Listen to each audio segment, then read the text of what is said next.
Welcome to another episode from the Veterinary Medicine Digest.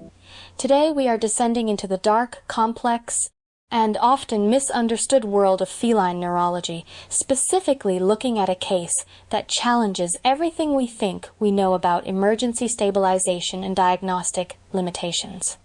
To understand the gravity of our primary case, we must first look at the landscape of spinal cord injury in our feline companions, a field that is frequently haunted by a phenomenon known as neurophobia. Neurophobia is the paralyzing fear of neuroscience and clinical neurology, a belief among many practitioners that the nervous system is a complex, academic labyrinth that is far too difficult to apply in a fast-paced clinical setting.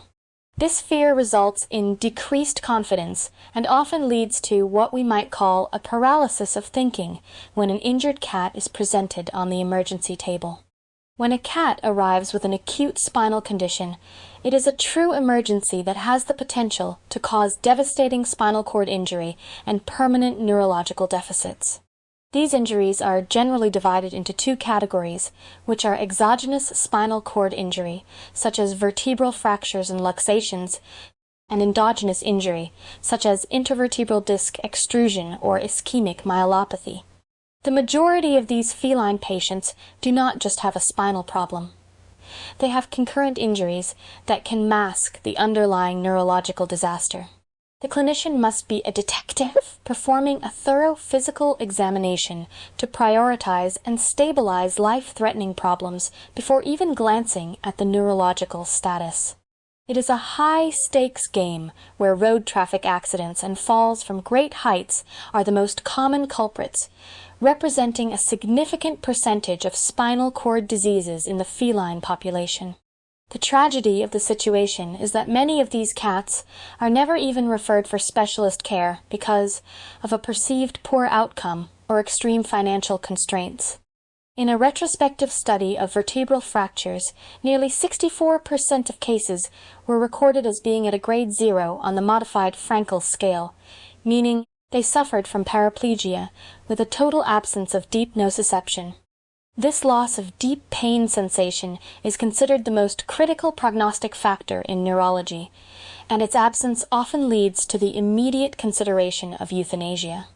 However, we must scrutinize this decision, as radiographic evaluations often fail to show the maximum vertebral dislocation that occurred at the moment of impact. A static image taken hours after the trauma may significantly underestimate the severity of the initial spinal cord injury. This brings us to the primary goal of any intervention: to stop the cascade of secondary events. A primary spinal cord injury is the direct result of trauma, causing concussion, contusion, or physical laceration. But it is the secondary injury, the vascular changes, the ion disturbances, the excitotoxicity, the free radical production, and the massive inflammation, that truly destroys the potential for recovery. These vascular changes impair the auto-regulatory mechanisms of the spinal cord, and when combined with systemic hypotension, the perfusion to the nervous tissue drops to dangerous levels. Most medical efforts are concentrated on reducing this secondary cascade, yet no medical therapy has been definitively proven effective in animals. Even the use of methylprednisolone sodium succinate remains a point of intense controversy, with no clinical study yet proving its efficacy or its side effects in traumatic feline spinal cord injury. Now imagine a 3-year-old female domestic shorthair cat suddenly thrust into this world of trauma. She was referred to a specialized center for suspected bite trauma to the neck region, an event that had occurred roughly 24 hours prior. This cat was not just a victim of a bite, she was a victim of physics. Upon admission, she was tachypneic and markedly obtunded, lying in lateral recumbency. Her neck was diffuse with swelling, and a crackling sound could be heard and felt upon palpation. This crackling is a telltale sign of subcutaneous emphysema, which is the presence of air trapped beneath the skin. A neurological examination revealed a non-ambulatory tetraparesis, meaning she could not walk on any of her 4 limbs, which pointed directly to a neuroanatomical localization in the cervical region between the 1st and 5th cervical vertebrae. The standard procedure in such a case is to take thoracic radiographs. These films confirmed the severe subcutaneous emphysema and revealed pneumomediastinum and a mild pneumothorax. However, here is where the scrutiny begins. The initial radiographic study showed no signs of cervical injuries. To the naked eye looking at a plain X-ray, the bones of the neck appeared intact. This is a scandalous failure of basic imaging that could have led to a conservative treatment plan that might have ultimately paralyzed or killed the patient.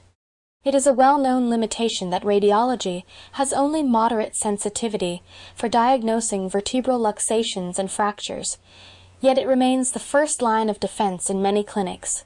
Because the clinicians had a high suspicion of a tracheal injury, combined with a compressive myelopathy, they scheduled a computed tomography scan for the following day. They had to prioritize.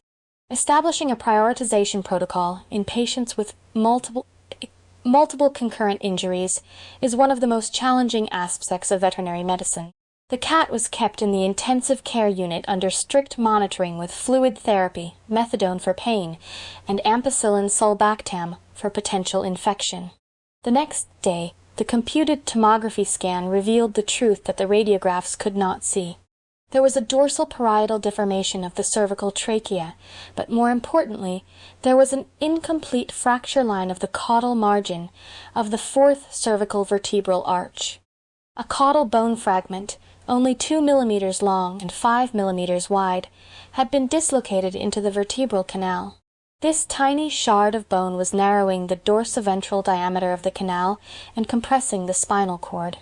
Tracheal rupture in cats is rare, but potentially life-threatening, often arising from direct trauma or even iatrogenic events like overinflating an endotracheal tube cuff during dental prophylaxis. The clinical signs typically include that subcutaneous emphysema we mentioned, along with dyspnea and respiratory stridor. While these injuries can often be managed conservatively with cage rest and oxygen, surgical repair is reserved for those who fail medical management. In our cat's case, the clinicians faced a dilemma. Do you fix the windpipe or the spine first? They chose the spine, a decision based on the stable breathing patterns and the apparent initial healing of the tracheal injury seen on imaging. Furthermore, they realized that the surgical position required to fix the trachea might actually worsen the spinal cord injury, leading to irreversible consequences. The surgery was performed through a dorsal cervical approach. The epaxial muscles showed clear evidence of blunt trauma. The bone fracture was identified at the caudal margin of the dorsal lamina of the fourth cervical vertebra. Using bone forceps, the caudal fragment was grasped, elevated, and removed. The uncompressed spinal cord was finally visualized, appearing grossly normal without obvious contusion. Now, consider another point of scrutiny. Surgical stabilization is often considered the gold standard for fractures. Techniques usually involve screws and polymethyl methacrylate or locking plates. However, in this specific case, the surgeons deemed stabilization unnecessary. Because the fracture only involved the dorsal lamina and did not touch the articular processes, the spinal stability was maintained by the vertebral body and the intervertebral disc. The procedure was effectively a dorsal laminectomy. The outcome was nothing short of a miracle of modern medicine. Just 12 hours after surgery, the cat was able to position itself in sternal recumbency and began eating spontaneously. Within 14 days she had near normal ambulation, despite some residual mild proprioceptive ataxia.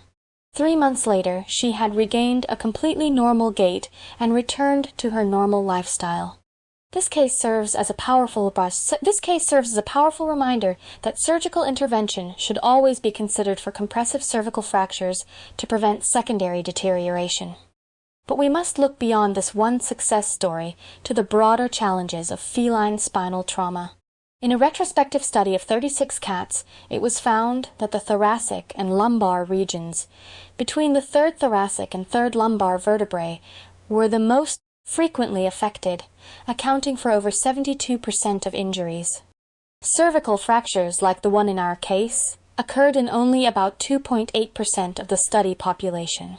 This study also noted that wedge compression fractures were the most common lesion type and that the caudal vertebral segment tended to displace dorsally in cats. This dorsal displacement is significant because it is nearly impossible without fracturing the dorsal facet joints, a detail that reinforces how fragile the feline spine really is compared to that of a large dog. We also see similar patterns of trauma in wild animals, such as the crab-eating fox and the Indian crested porcupine. In crab-eating foxes, hip bone fractures were the most common injury, often combined with injuries to the axial skeleton. These animals suffer from the same road traffic accidents that plague our domestic cats, and the high mortality rates associated with multiple trauma highlight the urgent need for better wildlife conservation and road safety policies.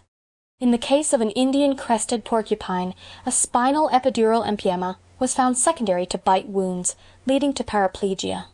This porcupine underwent a left hemolaminectomy to drain a purulent tract that extended into the vertebral canal, and like our cat, it regained the ability to walk within 4 days. These cases across different species all point to one truth: timely decompression and aggressive management of the underlying cause are the keys to a favorable outcome. It beautifies life so much. Even as we improve our surgical techniques, we are looking toward the future with patient-specific drilling guides created through three-dimensional printing. A study assessed the accuracy of these guides for feline, cervical, and lumbar vertebrae, hoping to reduce the risk of iatrogenic injury to the spinal cord or blood vessels. It beautifies life so much. While the study found that the use of these guides did not yet guarantee significantly greater accuracy than the freehand technique of an experienced surgeon, it did show a reduced variability in the results. As this technology evolves, it may become an irreplaceable tool for ensuring the safest possible outcomes for our feline patients. Pain control remains an ethical and pathophysiological pillar of this entire process. Cats are notoriously difficult to assess for pain, yet we know that pain triggers neuroendocrine responses that impair immune function and delay wound healing. In the case of spinal trauma, the release of cytokines after injury can lead to hypoperfusion, which directly feeds the secondary neuronal damage we are trying so hard to avoid. Effective analgesia using drugs like morphine, methadone, or buprenorphine is not just about comfort, it is about survival. In conclusion, we have seen that the diagnosis of a broken spine can be a deceptive and challenging task. The plain radiograph, while widely used, is a flawed tool that can miss the critical fragments threatening a patient's life. Computed tomography stands as the gold standard, providing the detail necessary to catch what we otherwise might miss. We have seen that even in the face of rare and complex injuries, like a concurrent C4 fracture and tracheal rupture, a prioritized surgical approach can lead to a complete recovery. The scandal of neurophobia and the tendency to assume a hopeless prognosis without deep pain must be scrutinized if we are to give these animals the chance they deserve. So much, we must continue to push the boundaries of clinical reasoning, utilizing every fragment of history, signalment, and physical findings to construct a path toward healing. Thank you for listening. The titles for the referenced papers are in the video description.